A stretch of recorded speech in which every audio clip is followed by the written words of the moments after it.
Hello and welcome to the Vobes Show. Hello, I'm Richard Vobes. No, it's not live, it's pre-recorded. I'm in the studio. It's the 1st of July 2022. How are you? It's very nice of you to join me. Thank you very much. Now, I'm doing this really just to remind everybody that the Vobes Show's taking a little bit of a sabbatical during the summer months where the wind is out and the rain is lashing down. No, wait a minute. The sun is shining and it's beautiful. And of course, I'm outside topping up my tan, taking it very easy for the whole summer. It's not that I'm out there with the lovely Julia having a fantastic time at the Rural Life Museum. Oh, by the way, a video of that might be coming out for you tomorrow, Saturday the 2nd of July. Look out for that. Of course, if you're a member of the Bald Explorer, our sister station or brother station or Uncle Tom Cobley station, whatever it is, then you may have already seen it, and I hope that you do, which will be nice.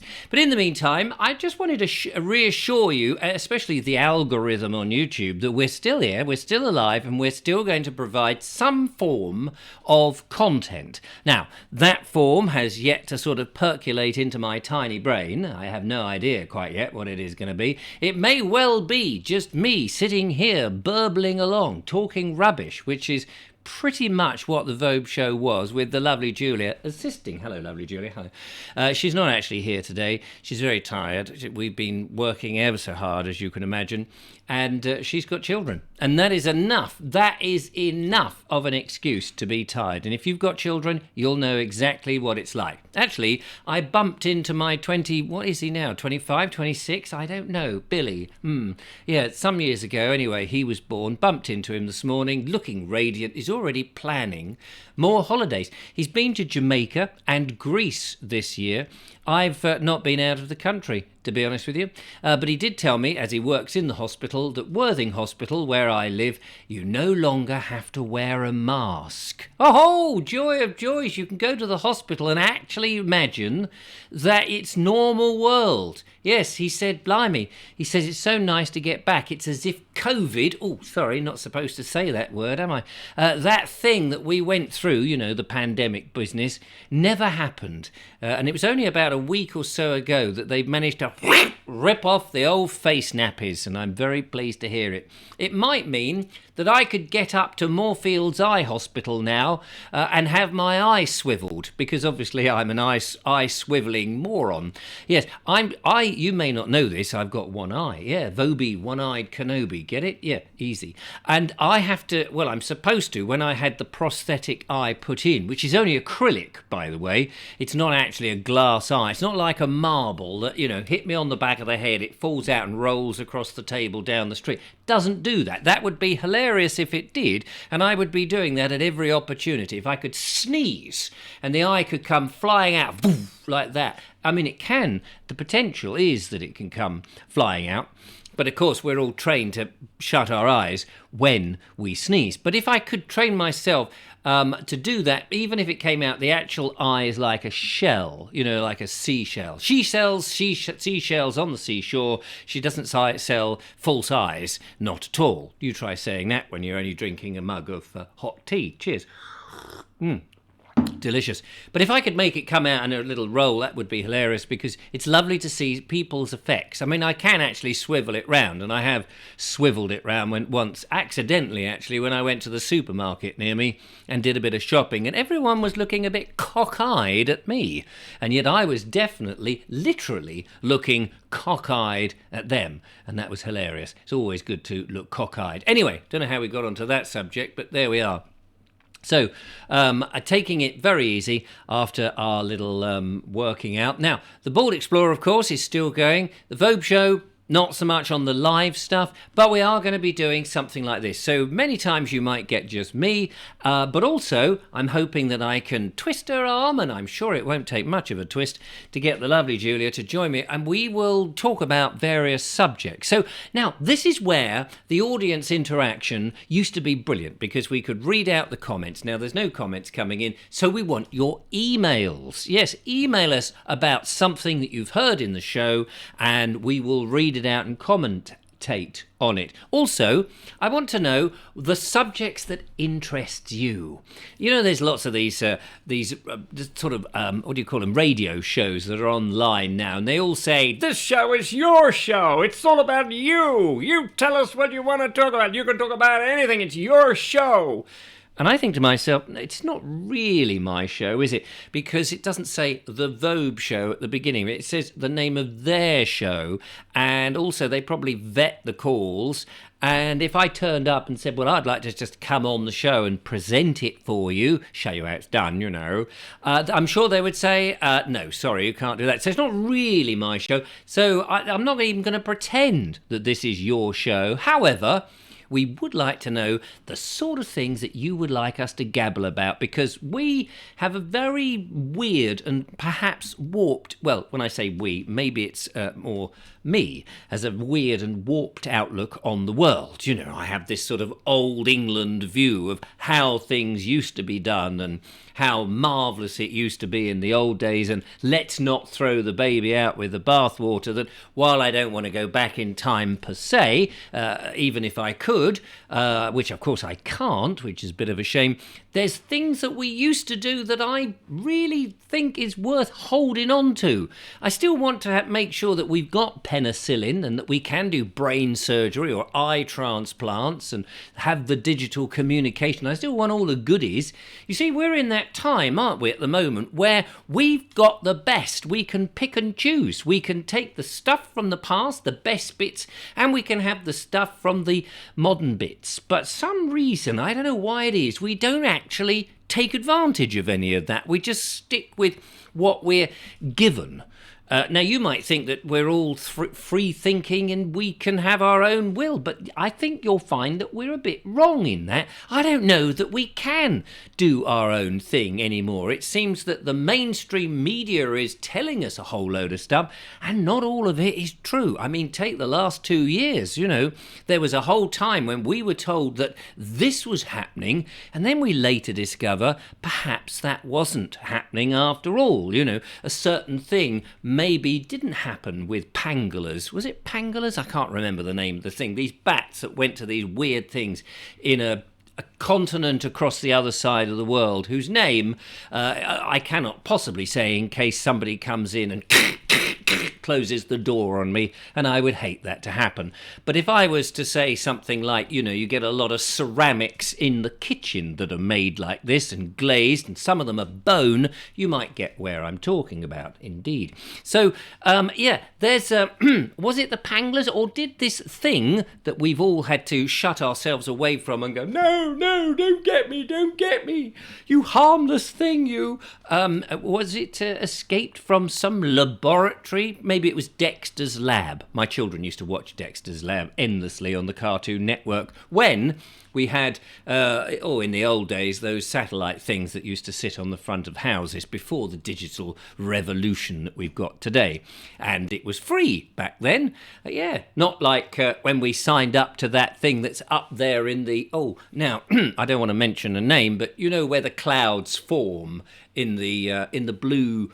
dome that is, I can't actually say what it is because, you know, you might get shut down these days. Anything you put on the internet, they're going to be watching you and going, oh yes, we'll get him some way or other, we'll get him, put the old big thumb and squash him down. I know what it's like.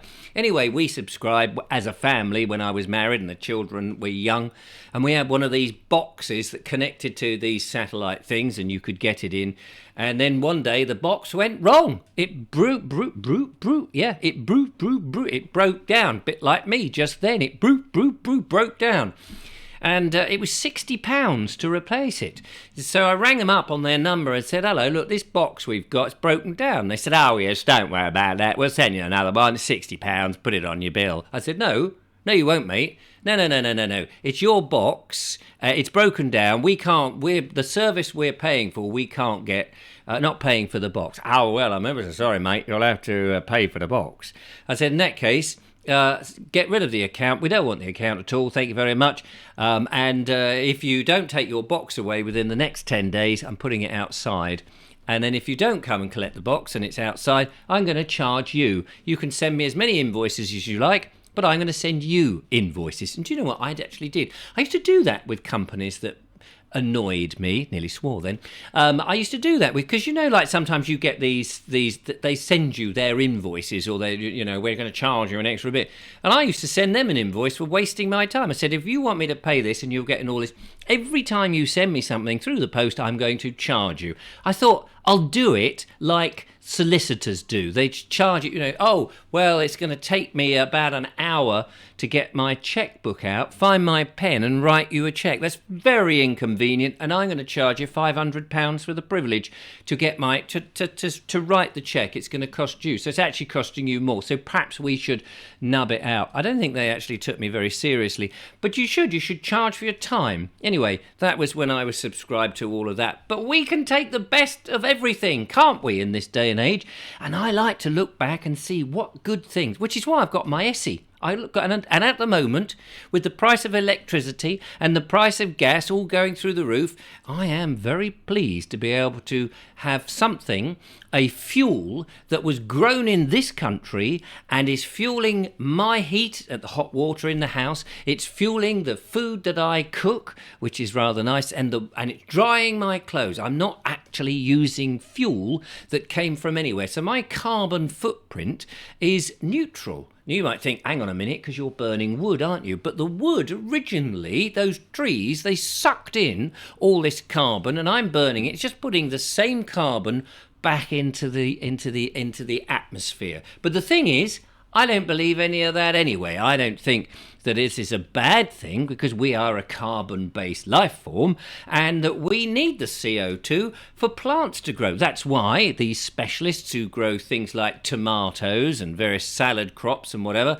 pump the CO2 into the environment where these things are growing to help them grow quicker. So I'm not really a subscriber of that. Cheers, another one of these. Talking of that, let's not get too heavy at the moment. We may get into heavy stuff nearer the time. I don't know when the time is. It's probably in about half an hour when I've finished recording. Cups or mugs. This is one of my favourite mugs. Look on there. I don't know if you can see that. It says Vobes TV on the front. Actually, we do have Studio Vobes TV Cam. It just so happens. Why do you keep dropping your H's, Mr. Vobes? I've no idea, really, but I do. Anyway, so here's the Studio Cam, which we can see. Look at that. Vobes TV, it says on there on the Studio Cam. Is that marvellous? And then if I swivel it round, like the swivel-eyed man I am, there's a picture of me, I don't know, about 10 years ago, looking absolutely dapper. That's when I had curly hair, you can see. Beautiful straight hair. Only we had to take it out for legal reasons because I couldn't be the bald explorer with all this wonderful hair. Anyway, this was taken some time ago, and unfortunately I've bust the handle. It fell off into my, yes, you guessed it, my ceramic butler sink. It's not a butler sink, it's a Belfast sink, so correct yourself there, Mr. Vobes. I just have, thanks very much. Anyway, I busted it, which is a shame. And then it made me think, do you know what I should do? I should come out with some commemorative mugs. And I thought about this, not just for the Vobes Show, which would be great to get the lovely Julia and myself on a mug. Would you be interested? Would you buy one? Of course you would. But also Bald Explorer ones. And I figured, wouldn't it be great to get some Bald Explorer commemorative mugs? I mean, commemorating what we do, you know. Take a scene from some of our videos that we're in together, just a screen grab, and shove it onto a mug and make a collection of, say, I don't know, 5 or 6 mugs that you, lucky people, at exorbitant rates could collect. And we could get them done. One of these, I mean, we wouldn't actually make very much money out of it, to be honest with you, because, these mugs cost about £8, and then we only get about 50p. However, if you bought 6, that would be quite an expensive bunch. But if you bought 1, it would be better than nothing. That's all I'm saying. That's all I'm saying. It would be good. Anyway, if you like that idea, send me an email, richard@vobes.com. Put in the subject line, Vobes Show. And then when because I get loads of spam, and I'd hate all your lovely emails to disappear into the spam box. That would be rather a shame, wouldn't it? So richard@vobes, VOBES.com. By the way, you can always give us a call on 079 347 46790. only that the phone is not manned unless it's live. So don't leave a message because I'll never get it. Plus the fact the studio phone has no credit on it, so if you do leave a message, I never get to hear it anyway. It's amazing how many people have sent us messages and left messages, and I'm afraid I can't reply to them because there's no credit on the phone. Because you know what it's like, these people with their mailboxes on these things, you've got to have credit on the phone. So I haven't got that, so apologies for that. Anyway, there we go. That's a little show on Friday for you because, as you know, just a reminder, we are actually taking a sabbatical from the live shows, and there'll be more of these. I don't know when, probably a bit ad hoc, as and when, when one's got time to do it. There's a lot on my mind, you know what it is. I've got some nuts to munch on. I've just been to the shop that supplies that. I've got some dates to chew on as well, and I've got some coffee to drink, so it's a very busy person. But anyway, that's it. Thanks very much for watching. Look after yourselves, and I'll be back again with some more nonsense. Don't forget to send those emails in. Tell us what you want me to talk about, and I'll do my best to make a complete hash of it. Till next time, ta-ta.